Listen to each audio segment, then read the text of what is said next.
Oh my...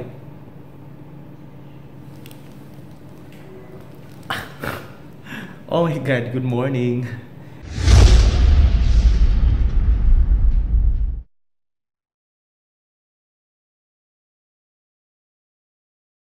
Good morning guys, I'm so sorry. Currently nasa hospital ako, nasa St. Luke's Medical Center ako, and I was admitted yesterday, August 9, so 2016. Actually, nasugod ako sa ER ng Monday, so that was technically Tuesday na siya ng umaga. Kasi I'm having hard time swallowing due to severe tonsillitis and sore throat. So, during the time na nasa ER ako, di talaga ako makapag-vlog. Kasi sobrang nagkichila ako, sobrang hirap akong lumunok ng laway. And then, after the ER, they discharged me kasi nga sa bahay na ako pagpapagaling. But then again, after like 12 hours, lumala siya and I'm no longer able to drink my hydrate thingy like the water or any supplement, and I'm no longer able to take my medicine for my fever and for my antibacterial medicines. So, nandun lang ako, nakahiga lang ako sa bahay, and ang mahirap pa doon was that parang feeling ko nagde-depreciate talaga yung katawan ko. Parang sabi ko hindi ko na kaya, baka ma-dehydrate, and it's another complication. So sumugod ako sa brought myself alone. Well, sumakay ako ng taxi and going back to the ER, and then they assisted me well. And then, since I already had a record from a previous ER, so medyo na-assist naman nila ako ng mas mabilis. And I was thankful, and I really asked them to have me admitted kasi nga I feel that it's no longer healthy for me to treat myself outside kasi nga hindi na ako nakakalunok. So, and na-notice ko talaga na yung ang dami kong turok for my IV kasi nga parang they had hard time to insert me an IV kasi puputok yung ugat ko. So that's it. And since the day na admit ako dito, there was like a rapid improvement na medyo okay na yung tonsillitis ko for only like 24 hours na sinaksakan nila ako ng antibiotic and then proper hydration. Medyo tumaas yung appetite ko. I'm now able to swallow. Medyo soft diet ako ngayon. And medyo okay na, di ba? Oh, ganda-ganda na, di ba? Medyo kapal-kapal na lang ng sumpa. So, ayun, this is my IV. So, it looks creepy. Kasi dito nila ako sinaksakan. Kasi pag dito, pumuputok yung mga ugat ko and it leads me to hematoma or pamamaga ng aking yung parang nagpapasa siya. So, dito nila ako sinaksakan. O, di ba? Taray, di ba?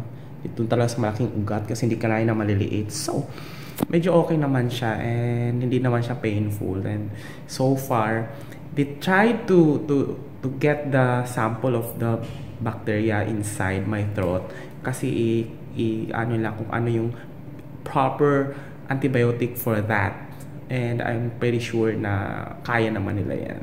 And today I visit si doctor sa akin. I don't know who's my attending physician is because they're parang visiting random doctors, so it's no longer my interest to ask who's my attending physician as long as gumaling lang ako, wala nang cares na lang dyan. So, medyo kinabahan ako kasi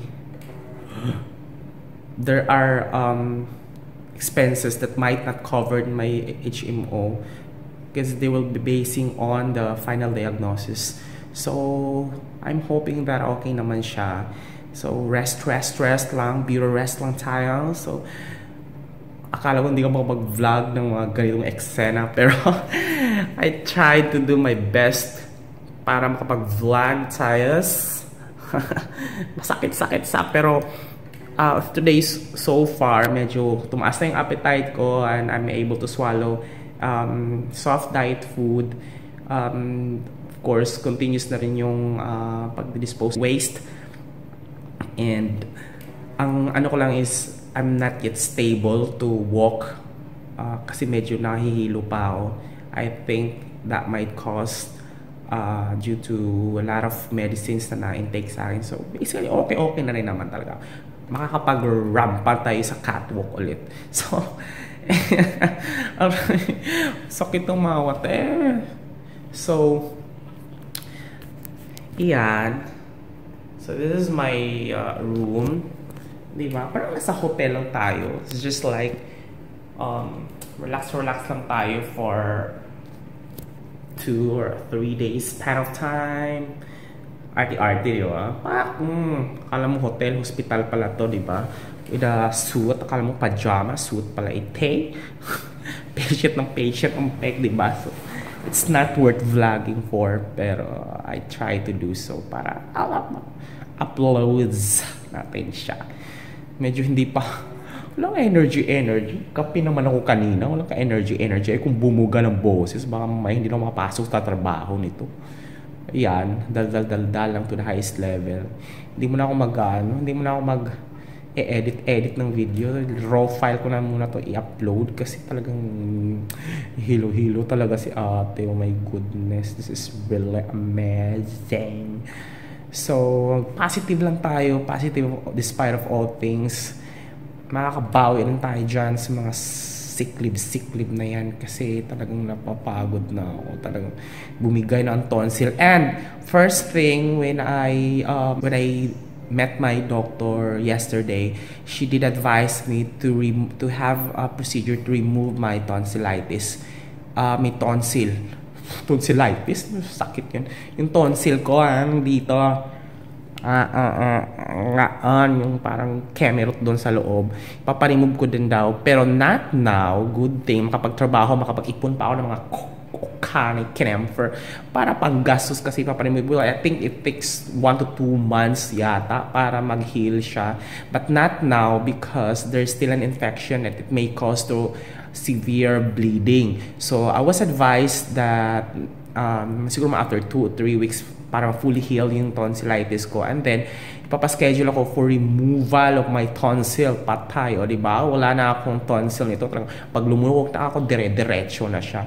And I'm hoping that it will not affect my voice because I really use my voice to earn money. Diba? Paano na ako mag-vlog ng sign language, yung pak, gano'n na lang ako, di ba? So, so far, wala pa sila, hindi pa sila nag-visit Camphor dito, di ba? Actually, naligo na ako kasi I don't wanna produce bad aroma kung papasok sila dito. So, kasi lalo pag chine-check yung bunganga, so amoy bulkan, di ba? Hilo-hilo sila yung dadalhin sa ER. Di ba? Caused by me. O, di ba? Medyo mataas yung lagnat. Hindi naman. Siguro, nung sinugod kasi ako, it was 39 degree highest octane. Charot. Nota lang. Pero, sobrang taas talaga siya, pes. Talagang, lagnat talaga. Chill talaga ako. Akala ko nag-shake to the highest level na ako. Ganun. Pero, sobrang nakakapanghina talaga siya. 39. So, that was very alarming. 38 point something eh. Tao to mabag-convulsion ako, complicated yung mga lahat, mga kinemfer ko, pati lab, maging complication, di ba? So, sugod ako, yun, okay naman, sa kanila ako ng paracetamol IV, then, nagsubside naman siya, medyo umokay ako, talagang ito lang ginagamot nila, yung kinemfer dito, Diyos ko, deep throat, talaga. Di ba? Kakaloka, sige, go. Ito lang yung so far update sa buhay ko. Tagal-tagal ko nakapag-upload so far. Sa dentist ko, hindi ako naka-visit. Supposedly schedule ako yesterday. Hindi ako naka-visit. Hindi rin ako nakapag-inform.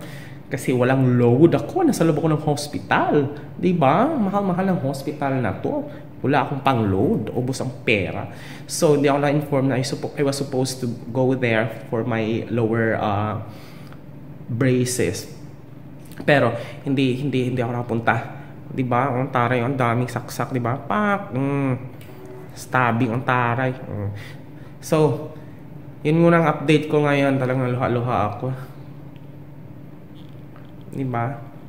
So, yun na muna ang update. Pak! Positive tayo ngayon.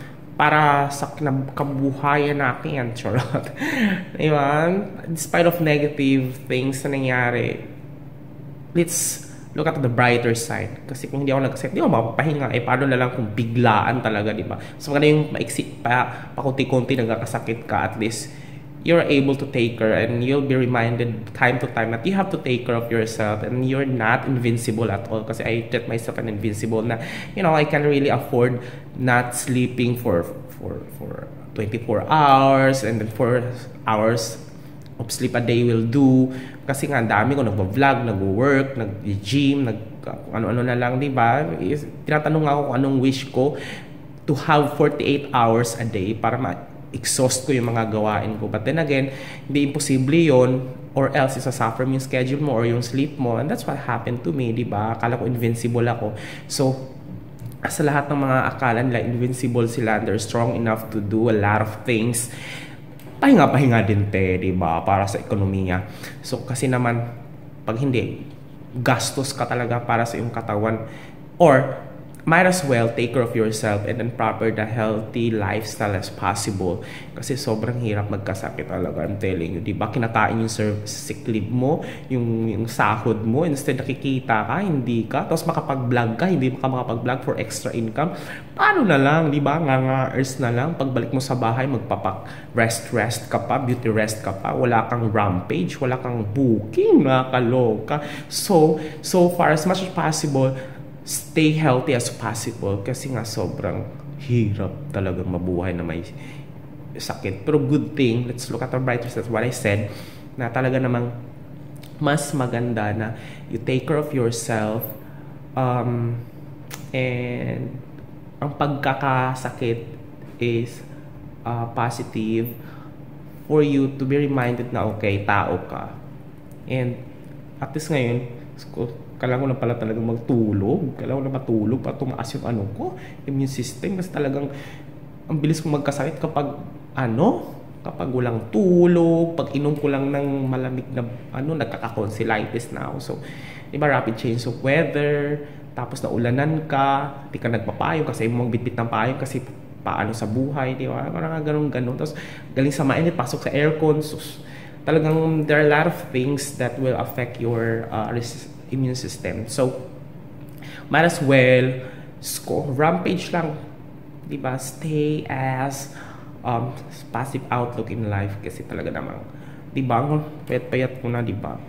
So, balik pag out ko dito, operation balik ganda talaga para sa rampage, diba? Papalaki tayo ng chest, braso, bicep, tricep, abs, diba? Pak! So, this has been your blogger, nagkakasakit, but going strong and beautiful. Charot. Diba? Okay, stay tuned for update. Diba? Ito, pag gusto makita ang aking room, pag siya, may ref siya dito. Wala namang laman kasi wala namang bisita. So, dyan lang siya. Eksena lang tayo. So, I'm here. Nasa 9th floor tayo. Kaya kitang-kita ko ang kagandahan ng mga kinemfer dito. Ayun, o. Kitang-kita ko ang mga bahay dyan na pwede nating bombahin. Charot. Aray na ko. Ayokong tumawa. Ang sakit. Pag may pumasok dito, sabihin baliw na ako. Baka ipasok ako sa ward ng mga kinemfer, mga siraulo, kasi nagsalita ako dito. Hindi nila alam, kinakausap ko kayo. Kasi nga na-end na tayo, baka mahuli ako. Pusasan pa ako, dalhin ka ako sa ward ng mga siraulo. Anyway, so, diagnosis so far is the acute parang laryngitis, pharyngitis, tonsillitis, lahat ng test, nandito. But not lower, but dito lang. Diba? So far yun pa naman. So, we're looking for the final diagnosis. Sana covered ng ating HMO. Kasi or else, mamamalimos tayo sa ating mga kapwa. Mga kinemfer. Kasi nahilo na ako tayo sa kasalita. Tsaka reserve. Rest nga daw. Beauty rest. Bata ako nag-vlog dito. So far, ito, bagong... At ang social dito, it's battery operated ang kanilang swero. So, talagang hindi siya nagpa-flash. Walang yung bara-bara. Kasi pag may bara kasi, pag may bara minsan yung swero mo, ipa-flash nila. Sobrang sakit pag i-flash kasi may patigas. Biglang ganon. Ang sakit. Pero so far, wala silang ganito dito. Kasi battery operated, continuously supply the fluid. So, hindi siya nagbabara. Taray, di ba? Pak, St. Luke's. Mamahalin. Walang pera ko. Di ba? O, tama na. Tama. This has been your vlogger. Visit here. Link. Hindi ko muna siya i-edit kasi talagang ano-ano ito. Raw file ang i-upload ko kasi para updated tayo. Kasi pag hindi raw file ang upload ko at edited, abuti ng 1 week para makita ang aking updated information. Okay, this has been your vlogger. Once again, Jonathan Orbuda. Visit labtansyong.com or click here to subscribe my anong tawag dito? Yung pinag-uploadan ko YouTube. Oo, YouTube pala to. Yan, para i-subscribe nyo. Hirapan na ako. Ang galing ng gown ko, di ba? Gown. Patient gown. Kala ko pang Miss Universe gown to, di ba? Tarik. Di ba? Ganda ko dito pag tapat ng ilaw. No? Sa araw. Anyway. Bye-bye. Thanks for watching. Aray nako. Ang sakit tumawa. Aray. Ang sakit pag ano. Tama na. Tama na itong kalokohan na to. Mamahuli ako eh.